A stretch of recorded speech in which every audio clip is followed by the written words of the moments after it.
对于美军想要打造一款新的驱逐舰来对付我国055的想法，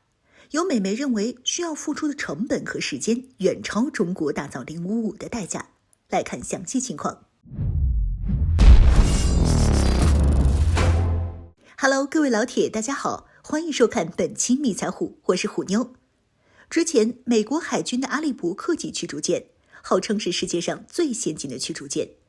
无论是从吨位还是性能、火力上来看，都是全球独一档的存在。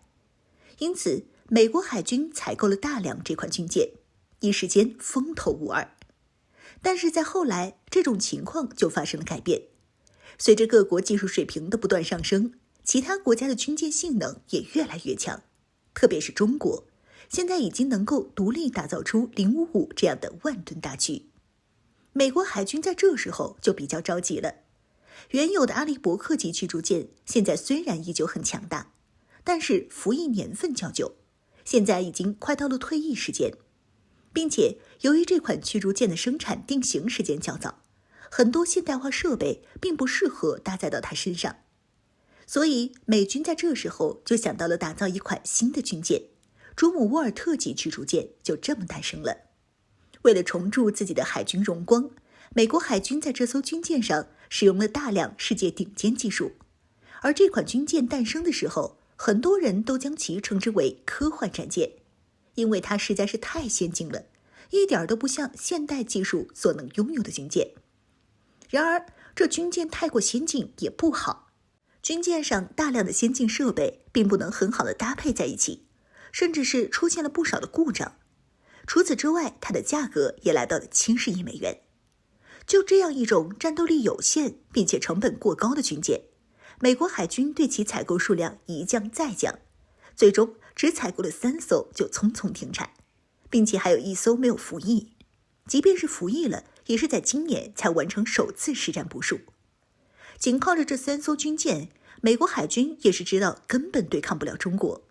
于是便又准备打造一款新的军舰 DDG。 相比较朱姆沃尔特级驱逐舰， DDG 驱逐舰的价格仅为30至34亿美元，并且为了稳妥起见，这款军舰并没有采用朱姆沃尔特的隐身设计。对于这款军舰，美军打算大量采购用于替换老旧的提康德罗加级巡洋舰，以及大部分的阿利伯克级驱逐舰，从而对抗中国日益庞大的海军规模。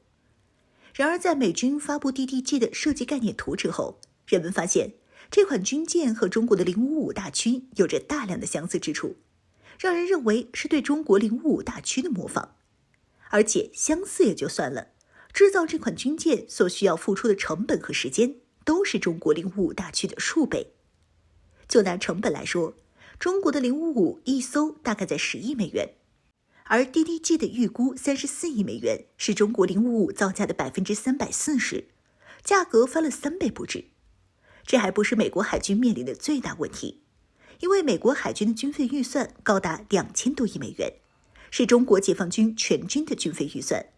这么点钱不算什么，真正对美国海军有影响的是时间问题。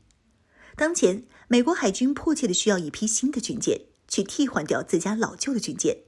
而美国的造船业自从失去了苏联这个强大的对手后，就变得拉垮。全球化市场使得美国只负责提供技术，由其他国家负责组装这些军舰。国内能建造航母这种超级军舰的船厂更是只有1个。再后来，美国为了振兴造船业，投入了不少的钱之后，才发生了好转。一些快倒闭的这才起死回生，勉强可以为美军打造一些军舰了。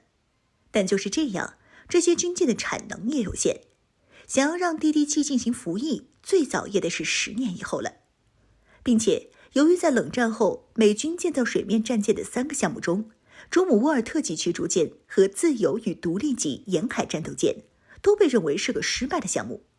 为了保证现在这个新项目的万无一失，新驱逐舰采用的是最保守的方式，从阿利伯克级驱逐舰和中国的055驱逐舰上借鉴了不少的经验。当这款军舰制造出来后，再去整合一系列的先进技术，比如说高超音速导弹和定向能武器。也就是说，这艘军舰造出来后，相关的配套系统还没有到位，需要等军舰造出来之后才会进行研发。这样的话，在这款军舰想要真正形成战斗力需要的时间可能不止10年，而是需要20-30年的时间。到了那时候，美国的确是能够凭借这款驱逐舰对付我国的055，毕竟二者都相差几十年的技术了，能不被超越吗？但那时我国已经有了更先进的驱逐舰，那美国又该怎么对付呢？以打造一款 DDG 都需要数十年的时间来计算，打造一款更先进的军舰需要的时间无疑会更多，难保不会出现像朱姆沃尔特级驱逐舰这样的情况，要么价格一路上涨，自己造不起了，要么就是太先进了，自己把握不住。